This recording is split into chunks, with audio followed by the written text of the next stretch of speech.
Hello and very warm welcome to all our dear students, scholars, mentors, and my team and everyone joining us on today. I am Aman, and it's my absolute pleasure to welcome you to yet another powerful episode of Buddy4Vidya podcast series, an initiative by Buddy4Study. So, Buddy4Study was established in 2011 with a mission to make education accessible to all. Over the years, it has supported more than 1,38,000 students through scholarships, mentorship, and financial support, and has disbursed more than 900 crores in education funding overall, including more than 400 crores in this year alone. But at Buddy4Study, we have always believed one thing very strongly, that financial support alone is not enough. Students need guidance, clarity, direction, and the right role models. And that is exactly why we brought forward Buddy4Vidya, an end-to-end intellectual funding solution. Through Buddy4Vidya, we bring real life journeys, practical insight, and value driven conversation from the leaders who have created a meaningful impact, so that students are not only supported financially but also strengthened in their thinking, choices, and values. And today's conversation is truly very special. Today, we are honored to host a leader who work has shaped India's economic governance at the highest level. It's my privilege to welcome Shri Subhash Chandra Garg, IAS, former Secretary, Government of India, former Secretary, Department of Economic Affairs, and former Executive Director at World Bank, Washington, D.C. Sir's journey across public administration, finance, and global institutions had impacted millions of the lives, often silently but powerfully. Sir, we are truly honored to have you with us. Welcome to Buddy4Vidya, sir. So thank you, Aman. The only thing I would add is that I'm no longer in the IAS. It's also the former IAS or ex-IAS. Former IAS. Right. Thank you so much, sir, for correcting us. So, to lead this special conversation today, we are deeply honored to have with us Professor Charu Malhotra, ma'am. Ma'am is a professor of e-governance and ICT at Indian Institute of Public Administration, New Delhi, and also a coordinator of Center for E-Governance. She holds a PhD degree from IIT Delhi and brings extensive expertise across digital governance, public policy, and technology systems. Her work has shaped an important role in strengthening how governance and technology come together to build efficient and citizen-centric systems. Ma'am, we are truly privileged to have you with us. With that, I would like to invite Professor Charu Malhotra, ma'am, to kindly take this conversation forward. Yeah. Thank you, Oman, and Pranam Subhashji again to be with us Very much. too. Thank you. Sir. Nice meeting you. Same here. Sir. Sir, I'll start with one basic question, which has always tantalized me whenever I read about you or hear about you, is the spaces you have traveled, the journey you've done. So, as a student, or as a person from middle class background, how did this journey start? What excited you to take this risk of appearing for civil services despite, I would say, limited resources available? So sir, can we know a little bit about history to know the present and future about you? Thank you, sir. Thank you. I've written a book called No Minister, where I've described the journey of 40 years in the civil services, as well as where did I start from. But just to That's interesting, recount in a small way, the Indian Administrative Service fascinated me. The closer kind of ambition that you should go for this was sometime in 1977, when I was about to go to college, and we had shifted to a Post and Telegraph colony. My father used to work in Post and Telegraph department as a telegraphist. It so happened that the colony where we had a small sort of Sarkari quarter to live in shared the wall with the district collector Ajmer's house. So, and the district collector Ajmer, Mr. Kumat at that time, was such a big house that the 72 quarters in the PNT colony were occupying the same land space as the collector's house in Ajmer. So it used to overawe in a way. As I grew up in next couple of years, I realized that the public administration or joining the Indian Administrative Service is not only a sort of socially recognizable, powerful position, but it also gives you the opportunity to do a lot of work in public policy space and handling the public administration matter. Incidentally, I was always very good in general studies, general knowledge, etc. I used to win the general knowledge competitions even when I was in class 6 for the college, for the school as a whole. So I think everything sort of joined together and gave me an idea that I should try to go for the IAS. But a reasonably practical person as I was, because I realized that it's easy to prepare and appear for IAS examinations, but it is not that easy to get in. Lakhs of people sort of compete, and the positions are only about 100, 120, 150 kind of thing. So there is no guarantee. So I also decided at that time, I was pursuing accounting and career. So BCom career was I was studying for at that time. So it went reasonably well for my circumstances. So I decided to join the cost accounting profession as well. So in case you make it to the IAS, fair enough. But in case you don't make it, then you can pursue the accounting field. So that is how it all started. It happened much more smoothly than what I thought. I could complete the cost accounting before I sort of joined the IAS. And in the IAS also, in the first attempt, I happened to secure fourth position in the country. So everything went well.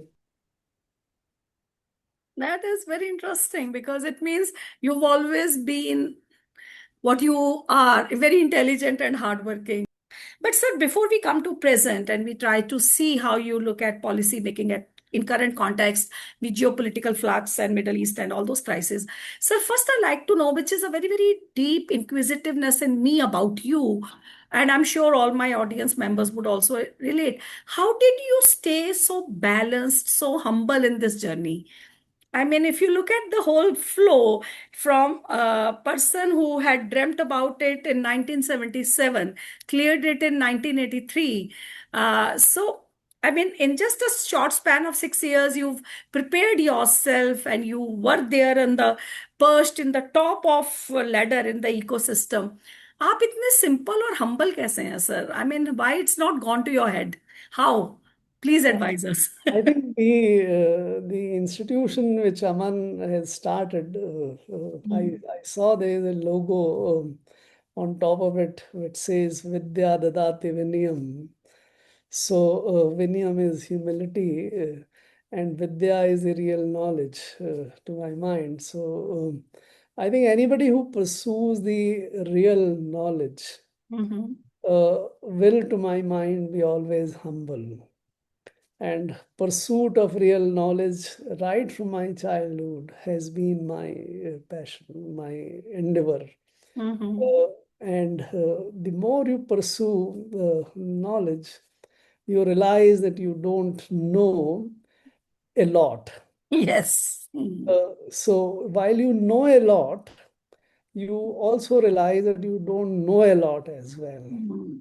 So that realization that you haven't really understood the universe, you've not understood the kind of challenges in even in that particular small field of knowledge which you're pursuing. I think this gives you that sense that it's better to realize your limitations, but at the same time be also conscious of what you have done, so because that gives you the edge. And if you're in the pursuit of the knowledge further, I think you would remain, to my mind, humble. The other thing which I have was I had a little sort of troubled in the sense that my father had become sort of a patient of depression when we were very young in school, and we had very difficult financial conditions and things like that, which made us take, I being the eldest amongst five brothers, so to say. So we had to take many times a lot of difficult decisions that which made you conscious that the underlying situation and environment, surrounding environment is precarious. Things can go wrong, right? Anytime. So if you are conscious that things can go wrong, and I think that gives you a sense that you can't say at any stage that you have arrived or you have learned or you can become proud of anything, and therefore you stay grounded and humble. Amazing, sir. Sir, I'm just saying it extempore, and I mean it from every bit of my core, is that you are Lakshmi ke sevak, but Saraswati ke aradhak. You are working towards financial aspects. You have worked and you are still, and despite that, I find you so much like a professor, grounded, simple. जो sir Saraswati के पुजारी होते हैं ना, वो तो वैसे ही थोड़े झुके हुए होते हैं, उनको तो हर टाइम ग्रहण करना है. So I find that reflection in you, and I'm very proud of it. Sir, I meet so many civil service aspirants.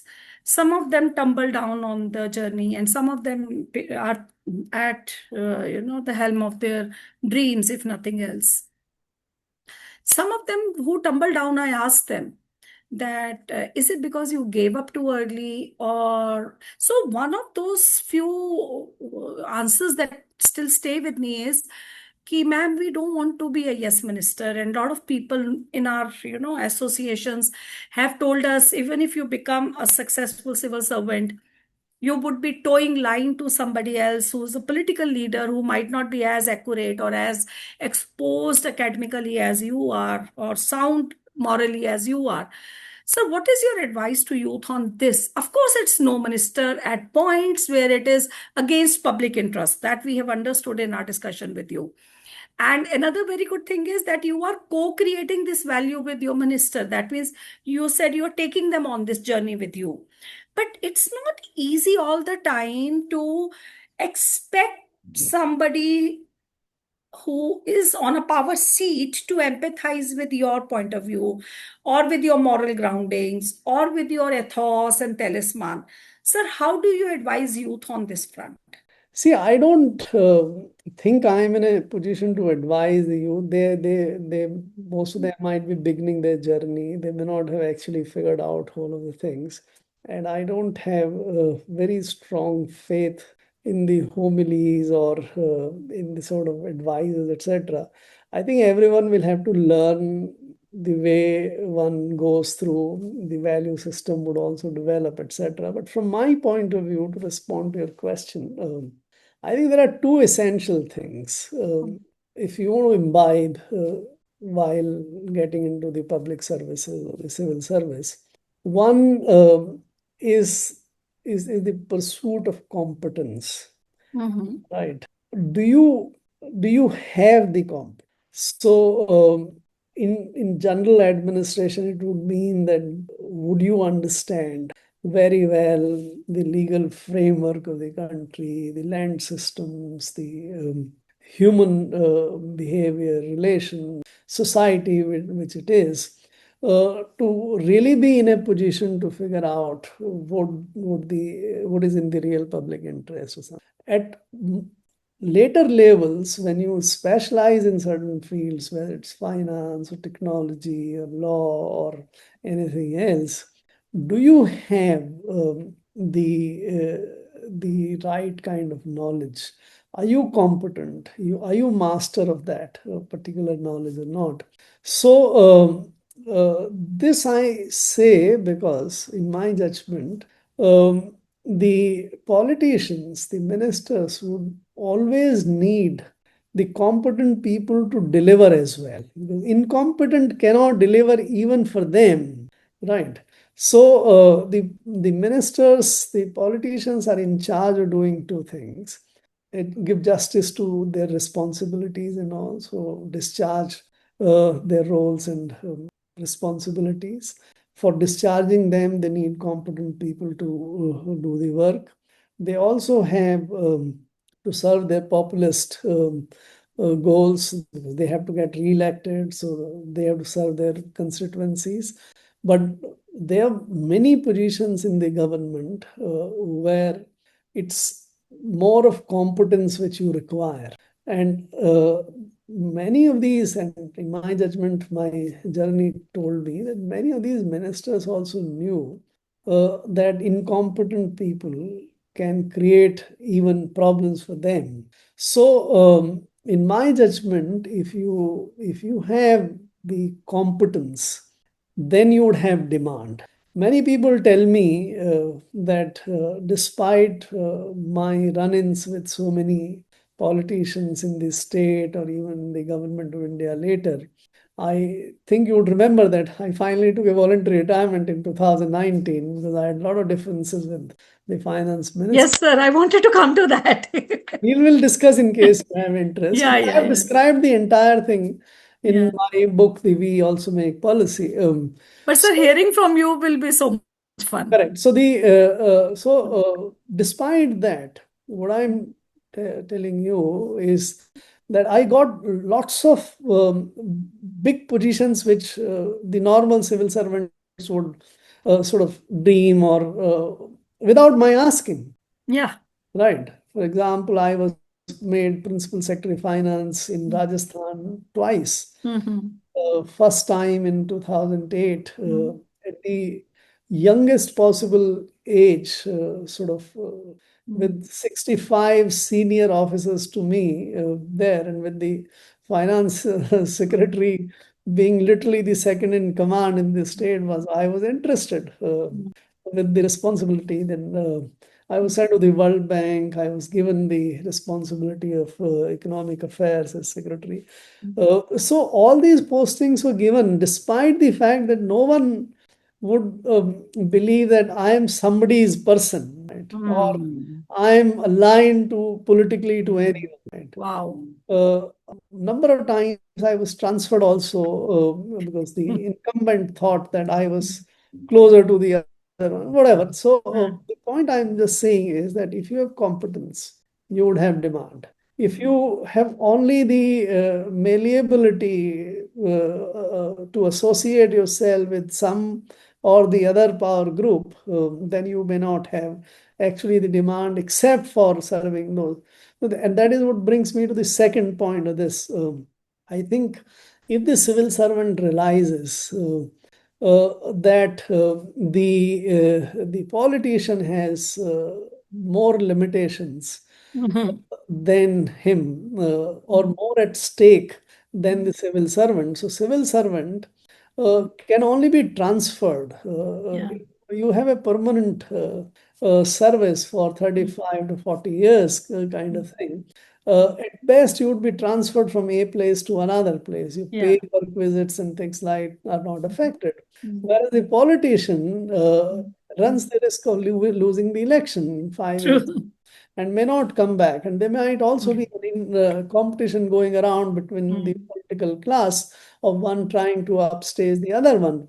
So True. the politician's need to serve his or her political constituency is much more urgent Mm. and important than for the civil servant. That, to my mind, should allow the civil servant to Mm. realize that the politician has to serve the public interest as well as political interest. Mm. Therefore, can you be creative? Can you be sort of imaginative, craft solutions which are in the public interest, as well as serve the political interest, or at least not harm the political interest. So if you present the alternatives, which take care of both these interests, then those things can succeed and public interest can be taken care. But if you don't, and you only suggest bureaucratic or theoretical solutions, despite being an honest person, so it's not good or adequate to be an honest person, or to be stickler of rules without productive to find a right kind of solution. So I have described in great detail a major policy question, or the conundrum which we had faced in 2008 when Sundara Raje was facing re-election. A group of civil servants led by his principal secretary was advising her to go for lots of populist kind of schemes. The power free, distribute food grains and atta free and things like that. Right. Especially in view of the fact that in Rajasthan there was a tradition of the incumbent being voted out, right, for quite some time. And I, as finance secretary, supported by another colleague of mine, we said this is not a right way to go, because if you take these kind of obligations, then you would create financial liabilities forever. And it may not even serve you, because if you go by the track record, you may not still come back. Can I suggest to you an alternative scheme? And then we came up with what is known as Bhamasha, which is precursor of the Gem Trinity. And it was a much better, it was the first original scheme in the country, which envisaged women empowerment, cash transfers to them, digital enumeration of more than 40 lakh families at that time, conversion of many in-kind subsidies to the cash kind of subsidies for better administration and all. So what is happening at the national level in last 15, 20 years? So it was suggested to her as a solution. She was skeptical initially, but with better sort of presentations, better kind of thing, she accepted. And that is what. So the short point I'm trying to make is that the civil servant need to be conscious about the politicians' limitations and come up with solutions which are in the public interest as well as not harming the political interest. Yes, sir, it's a beautiful thing. I really liked your point. I've written it down for my future that being stickler to rules that is not productive is not a hallmark of success, especially when you have public interest and political interest of somebody else to respond to. And so well said that competence also lies in understanding the nuances of human behavior, why they are taking these decisions, and how what interest is going to get satisfied. Sir, how does this enlightenment comes to you? You sound almost like a Buddha to me. So, what is that core ingredient that has given you so much of spiritual clarity, professional clarity, and human resilience?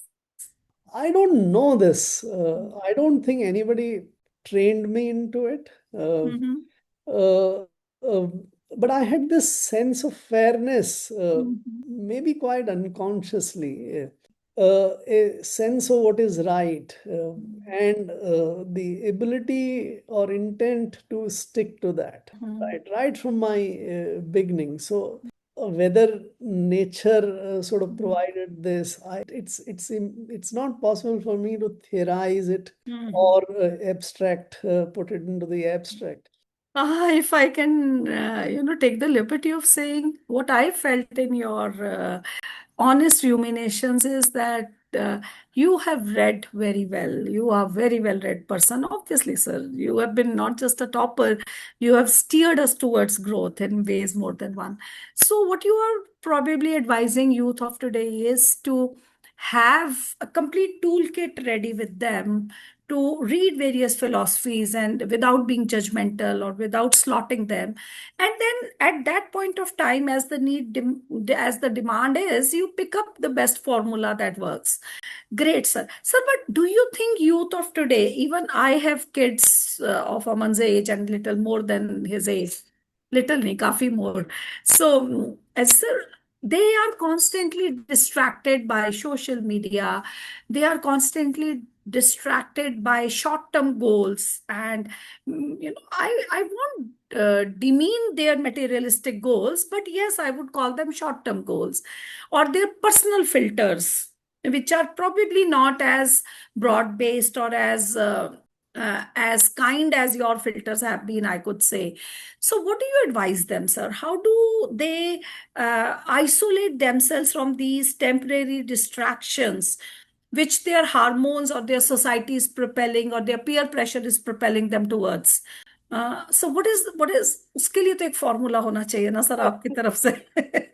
Can I tell you, Dr. Charu, Yes, sir. that I find today's youth Hmm. to be far more knowledgeable, far more technologically advanced, Hmm. far more clearer in their objectives and Hmm. Hmm. than I was perhaps at my age equal to that. Wow. So I Hmm. don't start with any position that we have something very valuable to offer to them. Hmm. I interact with a number of youths I go to university, Institute of Technologies, IIMs, I interact with. I find them immensely gifted, right? And far more aware of what the true challenge. So I don't start with a position that I am a better human being than them. Now, it's a fact that what you said, that there are many distractive kind of elements, mobile phones, internet, and things like that.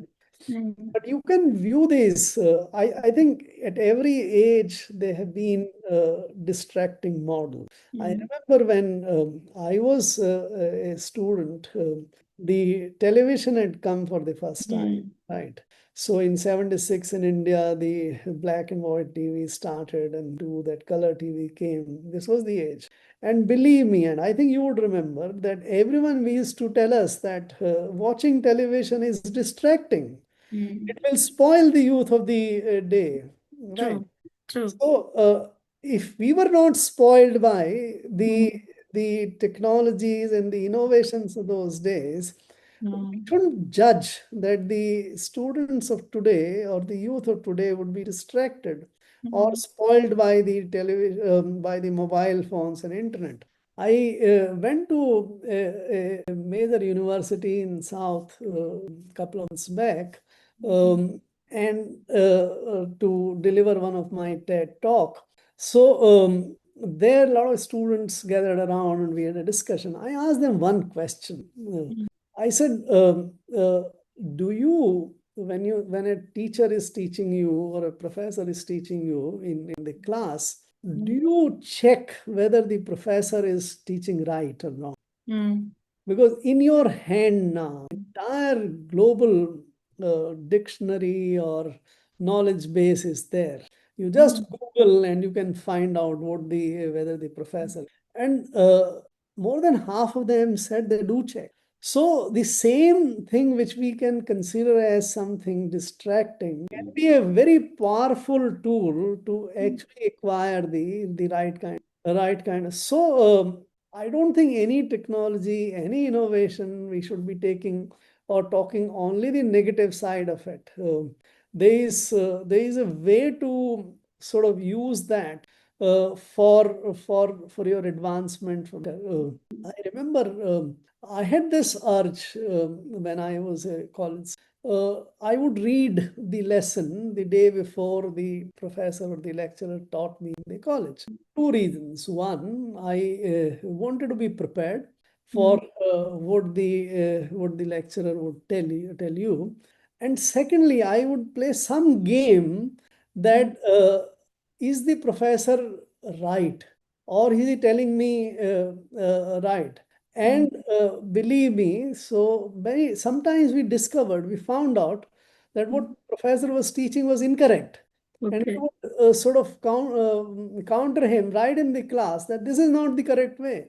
Mm. So I think today, with the Google and all, with every knowledge available in their hands, I think the students of or the youth of today is far more empowered. We must Mm. celebrate it. No, I'm impressed, sir. Yeah, I thought that was my confession to people who come to me कि मैं तो बहुत नालायक थी, तुम लोग तो बहुत पढ़े लिखे हो. That stands true for Aman also. इस उम्र में तो सर हमें तो इतनी समझ ही नहीं थी जो ये बच्चे कर Correct. रहे हैं.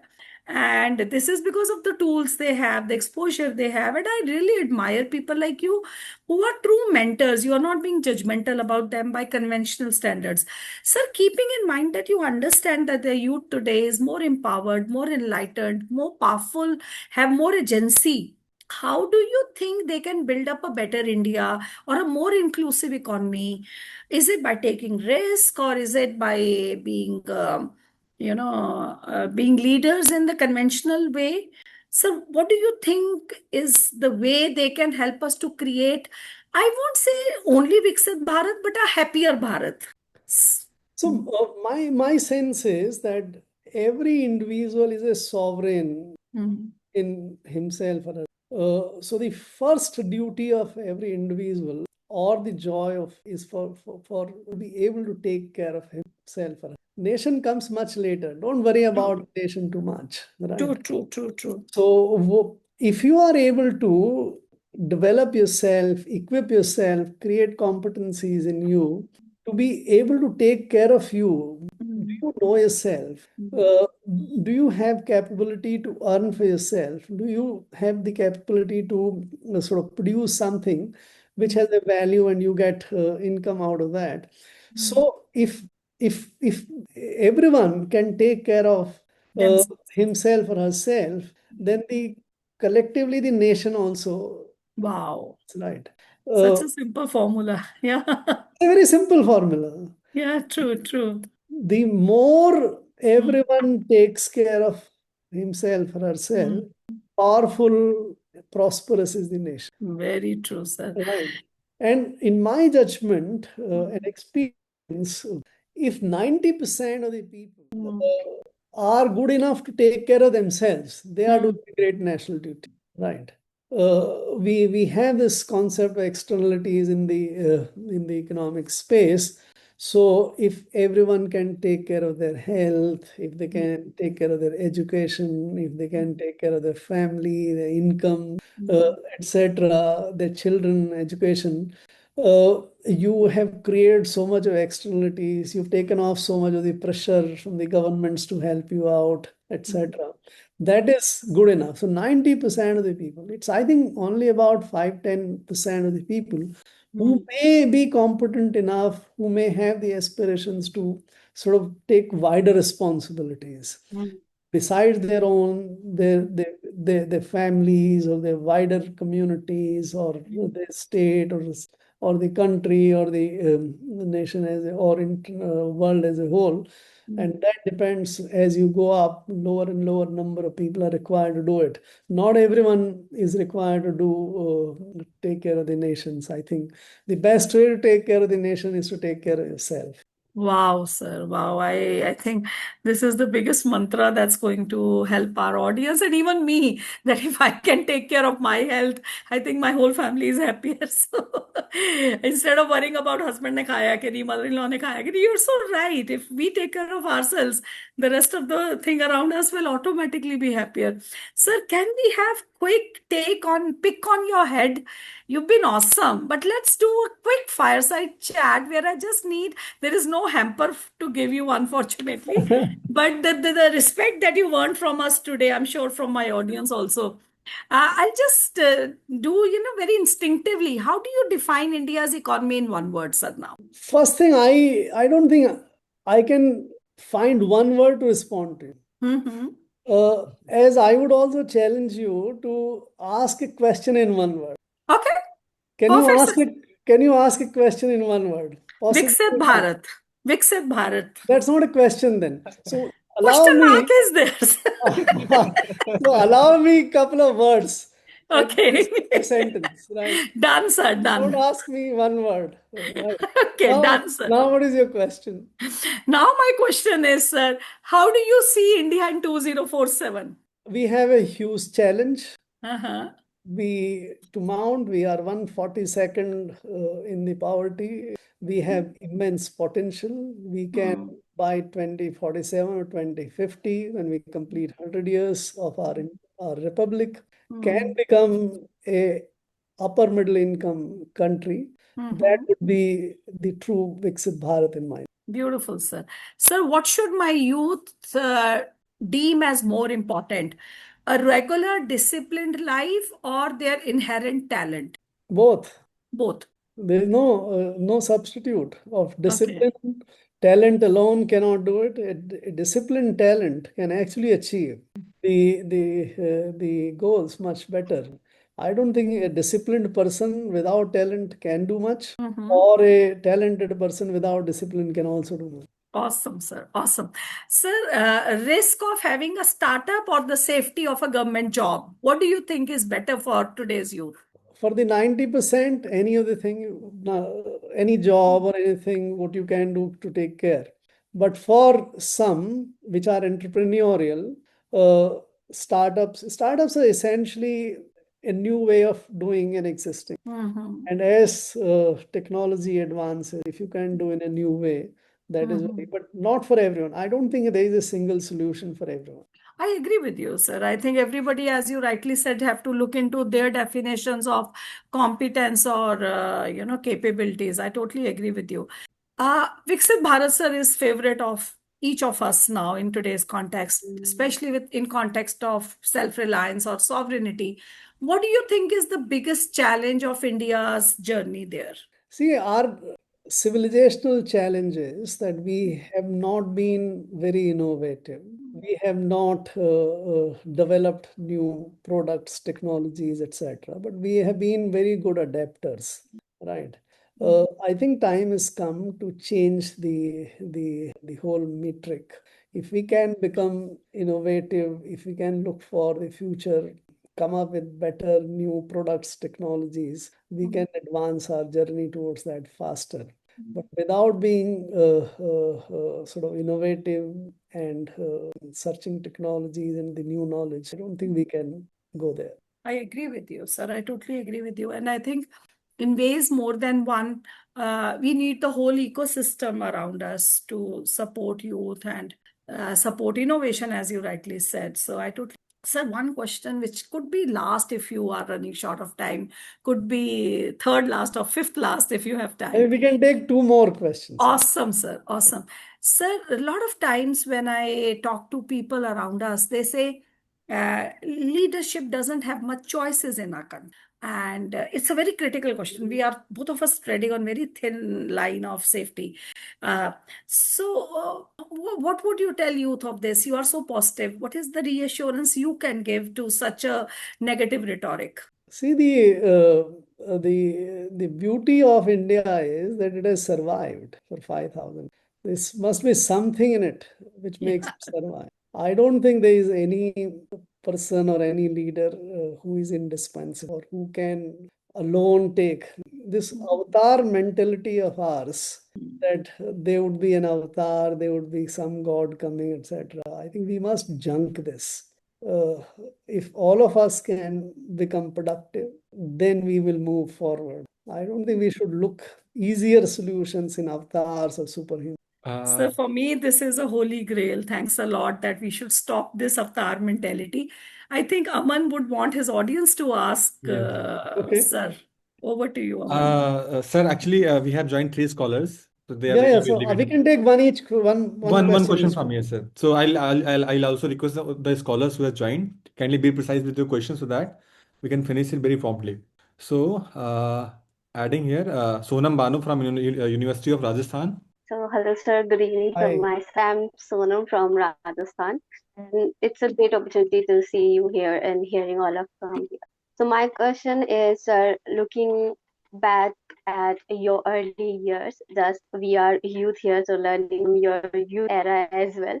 So was there a moment when you had to choose between a safer career path and a more uncertain but principled one?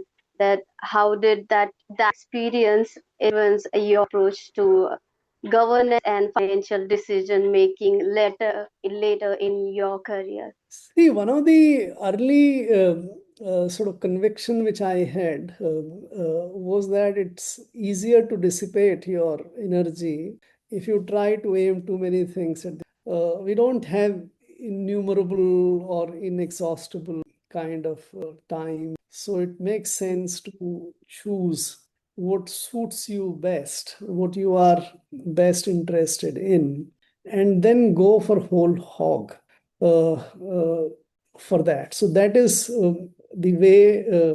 There is also a kavat, no? Ek hi sade, sab jaye, that kind of thing. So don't aim too many things. ये भी कर लूँ, वो भी कर लूँ, ये भी देख लूँ, यहाँ पे भी appear हो जाऊँ. That kind of thing. It doesn't work.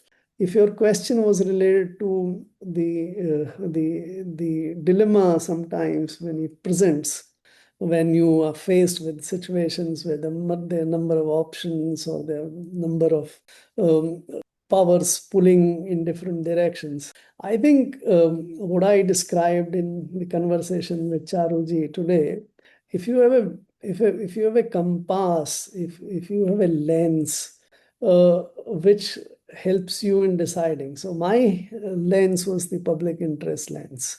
That is that decision going to serve the public interest or not? I think it helped me. It led to number of difficult situations. I've been transferred out on a drop of hat. I've been sort of there have been inquisitions also, that how dare you did it, this kind, etc., etc.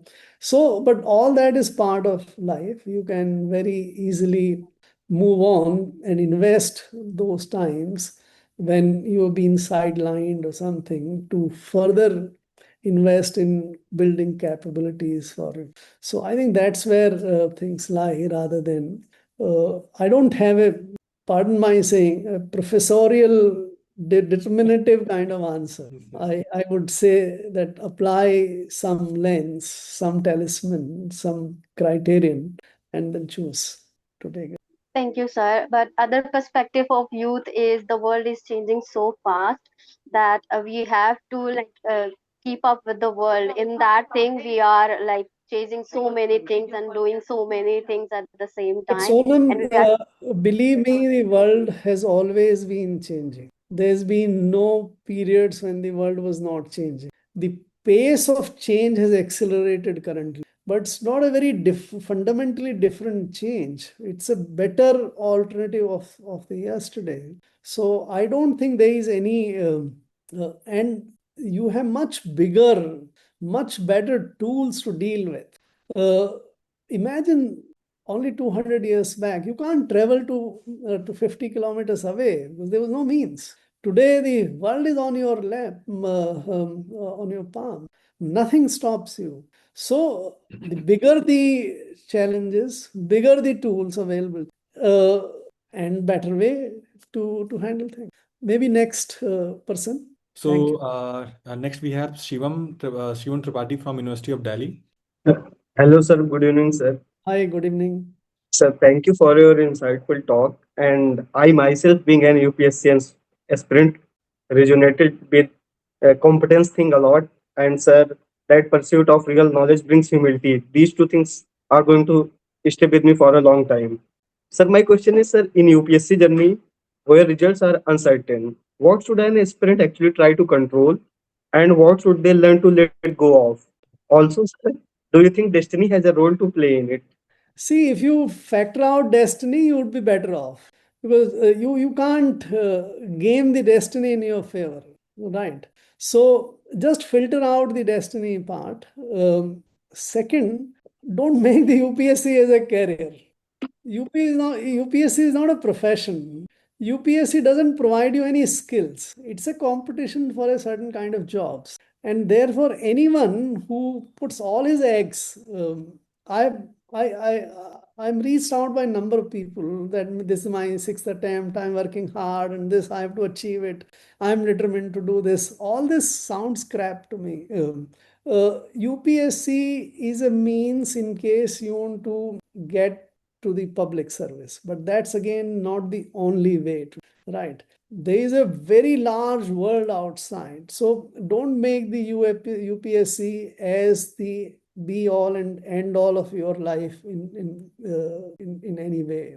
If you are interested in public service, just try to do it. If it happens, fair enough. If not, then go to what you were otherwise you built your life, you learned, and go for that. There's no loss to the nation or to you if you don't succeed in the IAS. There is no great nation advantage to nation if one particular person succeeds to get into the IAS. Either way, it makes no difference. It's too small a thing. So don't make it a lifelong ambition or the only goal of the life. Thank you. Thanks a lot, sir. So maybe the last Yes, last. So we have next Saroj Verma. Yes, Saroj. Yes. Thank you, sir. My name Yes, is Saroj. my question is, sir, you have sat inside the rooms where India's biggest economic decisions were made. Yet the financial literacy is almost absent in the Indian colleges. So how you build your financial literacy growing up, and what can young Indians can learn from that to build their financial literacy? See, financial literacy, I'm sometimes surprised by this kind of question because everything we do has some financial element to it. If you go to the school, pay school fees, there is a financing involved. If you go to a ration shop or the kirana shop, you buy something, there is a financial thing involved. If your father earns something, you put into the bank account or otherwise, there is a financial. So financial literacy should be as normal as part of your life as your living is. Like the way you bath or you eat food or something, it should be as simple as normal kind of thing. Don't make it a big. Unfortunately, and this is with all respect to the way we have designed our culture all over, we have deliberately deprived the women and the girl child of the involvement into the financial family. So the financial literacy or the financial of the women and the girl child has been relatively poor, which seems to have also ingrained into themselves sometimes. I find a lot of my colleagues, very bright otherwise, not interested to handle the financial matter. No, ye main nahi karna thi. That is not the case. The real empowerment of women will come from their ability to actually understand finance and acquire a set and be in charge of their own financial. I think that is where to go. There is no literature or there is no book to read about it. You just live the life, understanding the financial aspect of the life every day. I hope Saroj you got your answer. Yes, sir. Thank you so much. Sir, okay. So lastly, we have Mary Divya from senior leadership team from Buddy4Study. I wanted to thank you and Charu ma'am for spending your valuable time over here and patiently answering all our questions. It is seriously such a motivating speech to hear from the great leaders to meet all the youngsters are getting more motivated. So thank you so much, sir. On behalf of Buddy4Study, we are One really thing happy. I will just like to say is, don't make me role model. Sure. That is the start of a journey downward. Question. If No, our sir. youth, I differ, sir. This is if the our only youth- place I differ. if our youth inculcate the ability to question everyone, Exactly. I think they'll do a great service rather than accept something coming from the so-called role model. So in this entire conversation driven by Charu ma'am and with you, the greatest learning for me and my team is that how humble a person can be even after attaining so much of good deeds in the society, in the nation, your contribution, but still the humbleness is what makes out to stand as a leader. So that's the greatest takeaway for us. So I really wanted to thank you, sir and Charu ma'am. And Amen and the team, great, good. Thank you, आप sir. ये just behind you is your full logo, Vidya Dadati Vinyam. Yes, sir. Yeah. And the final thing in this is happiness. So But the this is the philosophy that we abide by. ये हमारी से core but philosophy है, sir. the chain which it builds is from humility to ability to wealth to dharma Yes, to sir. happiness. I think if we can imbibe that chain, then we will be better off. Thank you very Definitely, much sir. for. Thank you, sir. Thanks a Thank you lot. so much. Thank you. Thank you Thank so you, much for Totally having us and humbled. inviting us. Yes. Nice meeting you today, and I think we had something good of a Yeah, conversation. sure, sir. I think this was amazing. Thanks, Aman and team, for bringing us together. Thank you. All right, bye bye. Good Bye. day. Bye, Bye. sir.